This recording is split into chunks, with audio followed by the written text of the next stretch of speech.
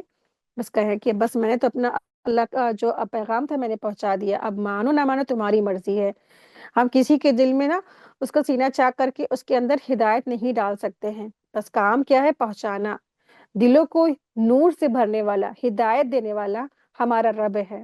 وہ چاہے تو جس کو چاہے ہدایت دے دے، وہ چاہے تو بہت زیادہ گناہگار شخص کو ہدایت دے دے، جیسے ہندا تھی نا، ہندا کو اللہ تعالیٰ نے ہدایت دی، اس کو ایمان ملا، مسلمان ہوئی، بڑے سے بڑا نافرمان انسان اس کو ہدایت مل جاتی ہے، تو یہ بہت بڑی نعمت ہوتی ہے۔ آیت دیکھیں، آیت نمبر 20 ہے، جن لوگوں کو جن لوگوں کو ہم نے کتاب دی ہے وہ لوگ رسول کو پہچانتے جس طرح وہ اپنے بیٹوں کو پہچانتے ہیں۔ جن لوگوں نے اپنے آپ کو گھاٹے میں ڈالا ہے سو وہ ایمان نہیں لائیں گے۔ یعنی اللہ تعالیٰ فرما رہے ہیں کہ اللہ تعالیٰ فرما رہے اہل کتاب کے بارے میں یہاں پہ اب ذکر ہے کہ جن لوگوں کو اللہ تعالیٰ نے کتاب دی تھی نا، رسول کو پہچانتے تھے، آپ صلی اللہ علیہ وسلم کو پہچانتے تھے، اور وہ ایسے پہچانتے تھے جیسے نا کوئی انسان اپنے بیٹوں کو پہچانتا ہے، لیکن اس کے باوجود انہوں نے حسد کی وجہ سے، رشک کی وجہ سے، اور کیا ہے اپنی جو قوم پرستی کی وجہ سے انہوں نے رسول صلی اللہ علیہ وسلم پر ایمان نہیں لایا کہ بنی اسماعیل میں رسول صلی اللہ علیہ وسلم کیسے آگے، بنی اسرائیل میں کیوں نہیں آئے رسول؟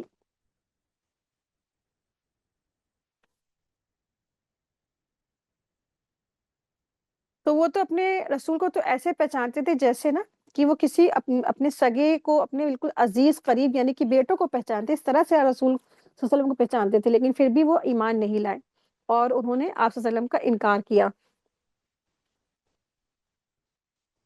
تو اللہ کے رسول صلی اللہ علیہ وسلم آخری نبی تھے، اور قیامت تک انسانیت کو آپ صلی اللہ علیہ وسلم ہی کی نبوت کے سائے میں رہنا ہے۔ اس لیے گزشتہ مذاہب کی کتابوں میں جیسے انجیل، تورات میں رسول اللہ صلی اللہ علیہ وسلم کی علامتوں کو بڑی ہی وضاحت اور تفصیل کے ساتھ بیان کیا گیا ہے۔ بائبل حالانکہ مسلسل تبدیل اس میں کی جاتی رہی، اس کے باوجود آج بھی نبوت محمدی سے متعلق واضح پیشن گوئیاں موجود ہیں۔ حضرت عبداللہ بن سلام اور مختلف اہل کتاب علماء انہی علامتوں کو دیکھ کر ایمان لے آئے تھے۔ یہودی اور عیسائی مذہب کے علاوہ ہندوؤں کے یہاں جو کتابیں مستند مطلب پائی جاتی ہیں ان کے یہاں ہیں، جیسے ان کے یہاں وید، پران، حیرت انگیزی جو کتاب ہے ان کے یہاں، تو اس میں جو حیرت انگیزی طور پر ان میں بھی رسول اللہ صلی اللہ علیہ وسلم کی واضح بشارتیں موجود ہیں۔ تو یہ جس طرح کسی بچہ کا نا بہت سے بچوں میں مل جلا ہوتا ہے، کھڑا ہوا ہوتا ہے، وہ الگ سے پہچان لے گا جو جس کا وہ بچہ ہوگا، ہے نا؟ اسی طرح جو شخص کتاب الہی کا علم رکھتا ہو وہ الوہیت کو متعلق لوگوں کے بے شمار مختلف عقیدوں اور نظروں کے درمیان بلا کسی شک کے یہ پہچان لیتا ہے کہ حق کیا ہے۔ تو اہل کتاب اپنے بیٹوں کی طرح آپ صلی اللہ علیہ وسلم کو پہچانتے تھے، کیونکہ آپ صلی اللہ علیہ وسلم کی صفات ان کی کتابوں میں بیان کی گئی تھی، اور ان کی صفات کی وجہ سے وہ آپ صلی اللہ علیہ وسلم کے مطلب کہ رسول آخری نبی کے انتظار میں تھے۔ لیکن جب انہوں نے دیکھا کہ یہ ہمارے قوم میں نہیں آئے، بنی اسرائیل میں نہیں آئے، بنی اسماعیل میں آ گئے، تو اسی حسد کی وجہ سے وہ ایمان نہیں لائے، اسی وجہ سے وہ خسارے میں ہو گئے۔ الحمدللہ آج کا ہمارا لیسن مکمل ہوا۔ وآخر دعوانا ان الحمدللہ رب العالمین۔ سبحانک اللہم و بحمدک، اشہد ان لا الہ الا انت، استغفرک و اتوب الیک۔ السلام علیکم ورحمۃ اللہ وبرکاتہ۔ جزاکم اللہ خیرا کثیرا، بارک اللہ فیکم۔